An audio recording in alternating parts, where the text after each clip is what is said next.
Hey, welcome back to Boxes and Bubbles. Today, this is the first ever episode of Read This. This is just a video in which I can talk about all the comics that I read in the previous week and really enjoyed. Initially, I wanted this to be a video series about every comic that I read in the previous week. But yesterday I tried to record that, and number one, I messed up and didn't hit the record button and spent about an hour talking out loud to nobody about comics that I read. And number two, there was 26 books last week that I read, and it was too much. So instead, what I'll do is pick the cream of the books that I read last week, the ones that I really enjoyed, but didn't have time to make like a 7-minute deep dive video about. What I decided to do was put them in categories just by the publisher, but those publishers are in no particular order, so we'll just run down the list and talk about the best books that I read last week. So let's jump in with Dark Horse Comics, Lonesome Hunters number 2. This is a solo book by Tyler Crook, and the first issue came out last month and I adored it. This series is about Howard, who as a young boy received a magical sword, and instead of doing the typical hero thing, he just put that sword away and continued living his life. Now he's an elderly man, and in the first issue we see him being kind of grumpy and kind of crotchety. But what happens is that his neighbor has become possessed by a magpie, and his neighbor's niece bangs on his door and asks him for help, and that's when he realizes that those things he's been running from his whole life have now caught up with him. So at the end of the last issue, he takes his magical sword and goes to deal with this magpie. And that's where this issue picks up. He deals with the magpie, and he and his friend Lupe, they decide they're gonna escape, they're gonna find somewhere to lay low. What's super nice about this issue is that his interactions with Lupe are really kind and gentle. So it appears to me that he was a really grumpy old man because he's been terrified his entire life. And though the things that he's scared of have finally caught up with him, and he's being a bit soft around Lupe. She's kind of a companion for him, and he's being really sweet and soft with her. This book really gives me a strong vibe of Neil Gaiman. There's kind of old folk magic, there's magpies involved. Also, the interactions are so kind.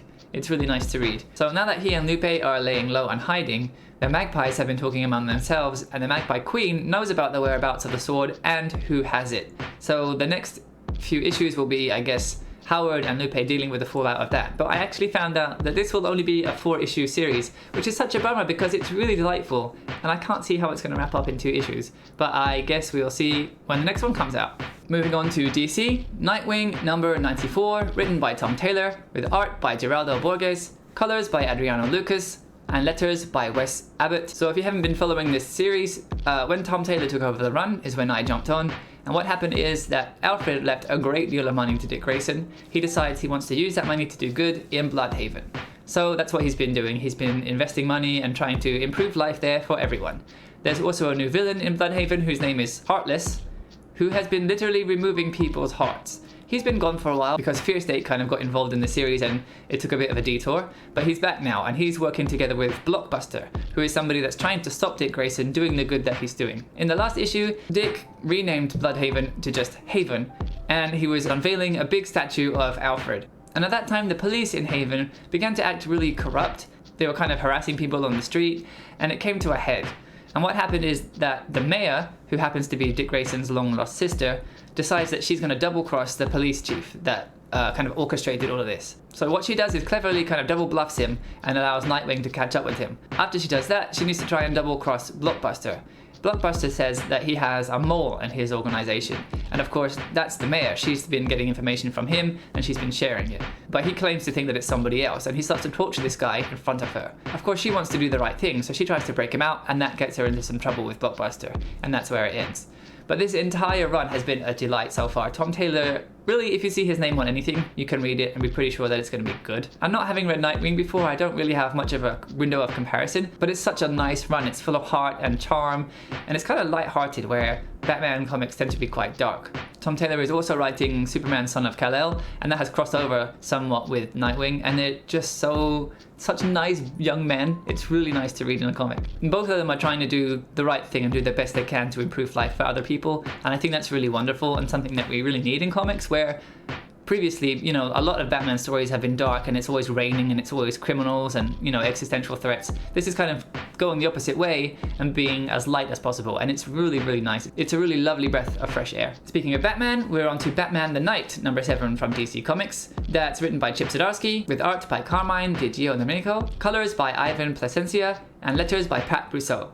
So this series has been following a young Bruce Wayne as he travels around the world to learn from different masters and become the best crime fighter that he can be. What's interesting about this issue though is that he doesn't learn how to fight better or learn a new skill that he can use to be a detective. He learns something much more valuable. In this issue, he's training with Zatanna's father, who is a well-known stage magician, an illusionist. He's learning how to do escapism and that kind of thing. So at the beginning we see him like upside down in this tank of water trying to get out. There's also some stuff in here about his relationship with Zatanna. They've been friends since they were children, which is something that I didn't know. And they kind of have like a on again, off again kind of flirty relationship. As the issue goes along, it turns out that Zatanna's father is doing real magic. He's talking to demons and that kind of stuff, and Bruce Wayne comes upon that and he really wants to try and learn magic. So he kind of talks to Zatanna's father and asks him, please can you teach me magic? I want to know how to do this. And the father says to him, no, I kind of pushed Zatanna down that path and it's really not a good life. I don't want to do that to you too. So what Bruce does is try to brute force his way into learning magic. He studies some texts and he really tries his hardest, but he can't do it. And that's something that's really interesting. He learns that he can't be the best at everything. It was interesting to watch him deal with that in this issue. So this was a really solid issue of a Batman series with a bit of a different story going on than we're used to. Next we're on to Image and Bloodstained Teeth number 4. The story creator was Christian Ward, the art creator is Patrick Reynolds, and colors on pages 1 to 4, 25 to 28 are by Heather Moore, letters are by Hassan Othmani El Hao. This is such a great book. There's nothing like this on the shelves right now. In this story, a vampire has been tasked with hunting down and killing everybody that he's previously turned into a vampire, or the High Council of Vampires will kill him. And that means that each issue is him hunting down a new vampire, so it's kind of just kill the vampire of the month. But what makes this book so unique is the art style and the colors that are in here. It is bonkers. It's so psychedelic, it looks amazing. And each issue is well written enough that it's really interesting to see how he's going to take down this next person each time. So in this issue, he's hunting down a vampire, a kind of doctor, who has lost his ability to make new memories. He also doesn't have any memories of his past. So what he's been doing is renting out rooms to kind of downtrodden people, sucking out their blood. And when he does that, he's able to experience their memories. So that's what he's been up to. And that's when Atticus, our main character, goes to hunt him down. But also there's somebody on Atticus's tail trying to hunt him down too. It's a really interesting, exciting, and beautiful book. If you're not picking this one up, you definitely should be. Next from Image, Seven Sons number 2, written by Robert Wyndham and Kevin Mao, art by Jay Lee, colors by Jun Chang, and letters by Crank. Issue 1 of this series was a little bit strange. I wasn't really sure how I felt about it. In this world, there were 7 Immaculate Conceptions. That means 7 Jesuses, or Jesi, as they're called in the book. And there's been a prophecy that one of them is going to be the true Son of God. And in the first book, 6 of them are dead and 1 of them is left, when suddenly 1 more rises again. And now it's kind of unclear which of the 2 living Jesi is going to be the true Son of God. It's a pretty bizarre plot, right? But this issue actually made me like the series a lot more than the first did. In this issue, we're going back in time a bit to when more of the Jesi were alive. And there's one of them that's clearly the choice to be the true Son of God.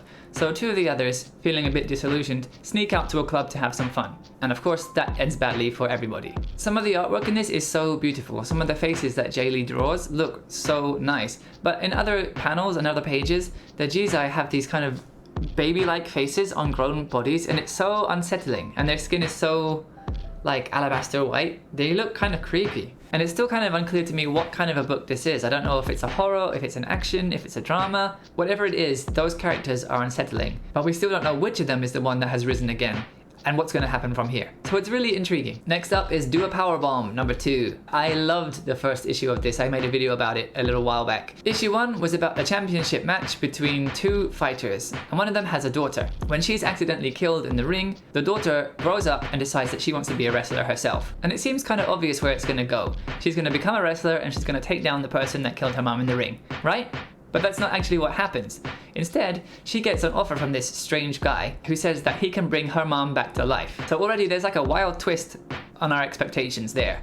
But it goes even further in this issue because he explains that he's like an entity from another planet, and he came to Earth when he was exiled, and he just kind of fell in love with everything about Earth culture. But the thing that he loved the most was pro wrestling. So he decides he wants to throw a pro wrestling tournament, and that's why he's giving people the chance to bring somebody back to life. It's the prize for winning the tournament. But to enter this tournament, our main character, who is the daughter of the lady who was killed in the first issue, she needs to find a tag partner. And the person that she chooses is the last person you would expect. That's already a twist. And then the reason that she picks this person, again, twists what you might expect from this kind of story. And it's a really brilliant, kind of touching twist. And then at the very end, we've got another wild twist again. The artwork in this series is awesome, and the story is just wild. Whether or not you like real life wrestling, personally I don't. It's such a fun read that whether or not you like real wrestling, you should be picking this one up. Next, we're on to Marvel with A.X.E Judgement Day #1, written by Kieran Gillen, with art by Valerio Schiti, and colors by Maria Garcia. Letters are by VC's Clayton Cowles. So this one is a bit tough to get into if you haven't been following all the X-Men books since Hickman's takeover, and also the Eternals series by Kieran Gillen. The long and the short of it is this: the mutants have made their own paradise in Krakoa, and they've also terraformed Mars and renamed it to Arakko, where now a bunch of mutants live. One of the Eternals has decided that having immortality and terraforming Mars really counts as excess deviation. So it's time for the Eternals to step in and take out the mutants. Now, if you read Kieran Gillen's Eternals run, you'll know that the Eternals are kind of fractured right now. They're not all seeing eye to eye. Some of them are going off in different directions. And if you've been following the X-Men books, you know that there's a major character who's had a big falling out with the X-Men and has a chip on her shoulder now. So they are working together. And thrown into the mix, there's also Druig's grandfather, who is an incredibly powerful Eternal, who he has locked up. So this is kind of the start of the event proper. And from the very start, it has you raising your eyebrows. There's like a punch at the beginning of this book that is so impactful. My eyebrows like jumped off my face. Like, wow, it's really cool. And the dialogue, of course, by Kieran Gillen is amazing. There are so many good one-liners in here. So as I mentioned, Druig wants to take out the mutants. And it actually seems like he's gonna do it within this first issue. But in the meantime, he lets his grandfather out and he devastates Arakko. But there are two others who are not working with Druig who have an idea of how to completely foil his plans. It's super well written, and it's so intriguing, it's so clever. I can't wait to see what happens next in this one. Next, moving on to Aftershock, A Calculated Man, #2, written by Paul Tobin, art by Alberto Albuquerque, colors by Mark Englert, and letters by Tyler Esposito. I really dug the first issue of this series. It was super filmic and kind of really snappy and cool. This is about an accountant who works for the mob, and he decides he wants to get out of the crime game, but he's too good, they don't want to let him go. The problem is, he's kind of a small, weedy accountant guy. So he has a problem. How is he going to get himself out of the gang? And what he figures out is that his best and only chance is to kill everybody else in the gang. But how's he going to do that? Well, he has an exceptional memory and he's very, very smart. So he's just going to use those things to outwit every single one of them and free himself. The first issue's structure and kind of pace felt so filmic. It was really, really cool. And this second issue kind of makes me think of film too. But it makes me think of Quentin Tarantino because this second issue is really brave. It's almost all dialogue, it's almost all conversation. There is a couple of pages and panels of action, but yeah, most of it is just characters talking to each other. But it's so well written and it's so amusing that it pulls you through the story. It's really great. So there's a lot in this issue of Jack Beans, who's our main character, talking to his witness protection agents, and also having a relationship that's just blooming and blossoming over the phone with this lady called Vera. Vera is role-playing with him. She's pretending that she's a stripper. And we see her going about her daily life at the supermarket and at the office, but saying that she's doing all these crazy things to him.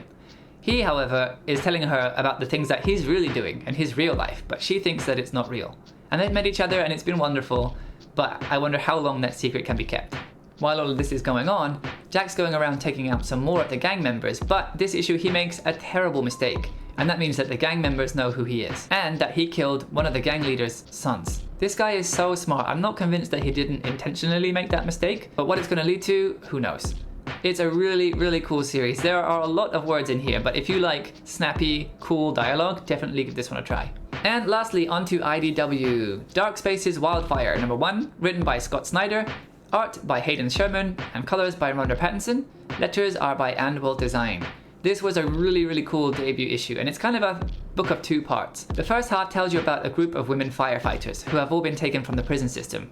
I think 4 of them are prisoners. Maybe the leader isn't because she appears to go home and have a normal life, but 4 of them have been taken from prison and they work for maybe $2 a day putting out fires, but I think it gives them time off their sentence or something. So at first we're following a character who the others call Ma. She's kind of the leader of the group of firefighters and they look to her as kind of a motherly figure. And it spends some time introducing each character and telling us what their role is within the firefighting crew, which was really interesting to me because this is a real thing that happens and something that I personally know nothing about. But it's written in such a way that you get a lot of information and it's kind of conversational in tone. It's really fun to read. There's a turning point in the middle of the book where they're putting out this giant wildfire And one of them says that she knows about a house that's around this area that's full of a stockpile of money and cryptocurrencies and artworks. The reason that she knows about this is because she was involved with one of the people who owned this house. She was in his company and actually took the fall for him doing some really bad things.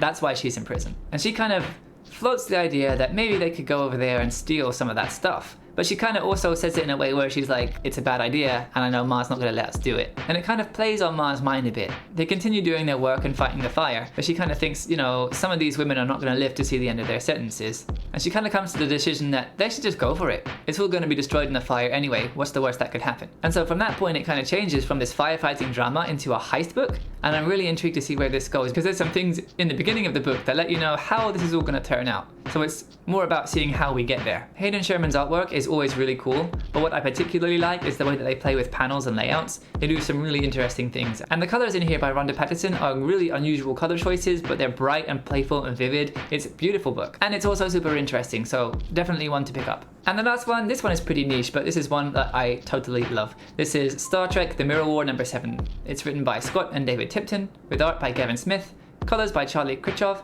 and letters by Neil Uyetake. So this book is like a big warm fuzzy blanket for me, because Star Trek TNG specifically got me through a pretty rough time in my life, and I felt like having watched the entire 163-hour series over maybe a year and a little bit, I got to know those characters so well. And when I read this book, even though it's set in a kind of different universe, an alternate universe, where our characters, our protagonists, are actually the bad guys, I can hear their voices in my head when I read it, and it's just so comforting for me. So even though the characters are doing some really bad things, it's still great to read. It's such a delight. So in this series, the crew of the Enterprise are the bad guys. There's about to be a war between the Klingon-Cardassian alliance and kind of humans. Previously in the book, Captain Picard had been obsessed with this idea of getting this planet that had shipbuilding capabilities and making himself an armada. And initially, his higher-ups were on board with that, but things took kind of a detour. They didn't get done as quickly as they needed to, and they pulled their support from him. But Picard decided he was going to do it anyway, and it worked. He got his armada, and suddenly they're interested in him again. What that means though is that we've slowly been seeing that Captain Picard is actually kind of a megalomaniac, and he'll just do what he wants. So in this issue, some members of the crew have come to that realization as well, and they have a meeting about what they should do. But before they're able to do anything, somebody else starts a mutiny, and it's dealt with so swiftly that they kind of pull back and decide, maybe we shouldn't do anything. But the great big confrontation is about to start, so the forces are kind of split into two halves. Some are going to go and assault the Klingons, and the others are going to go and try and distract some of the forces so that they can't regroup themselves. And it's in the middle of this big maneuver that Picard changes the plans and decides he's going to do something different. And that's kind of where the issue ends, and now we don't know if he's a genius and he knows exactly what he's doing and he's sure he's going to win, or if he's just crazed by power and he's going to get everybody killed. If you like Star Trek TNG and you don't mind seeing the characters kind of being bad, then this is just great. And honestly, if you've never even seen Star Trek TNG, you could read this series from the beginning and pretty much understand what's going on. But I have a giant bias with this series, and I can't really tell how well it would stand on its own if you weren't a fan. Regardless, I think it's just wonderful, and I'm so sad that the next issue is going to be the last one. I really hope the Tiptons get the chance to put out some more comics soon. And so that's it for this time. Those are the best comics that I read last week. If you enjoyed this video, please check out the rest of the channel for some deep dives and spoiler-free reviews of comics I particularly enjoy. Give me a follow on Twitter at BoxesandBubbles to hear about these books as I read them, and the ones that I decided not to put in this video. If you fancy seeing more of what I've been up to, I'm off work for a short period of time, so I have been making streaming videos of Dragon Age Origins, one of my favorite video games of all time. And I think I'm going to make an effort to try and help this channel to grow further. So as much as I don't want to say like, share and subscribe, because I think it's gross and kind of biggy, it would really help me out if you did.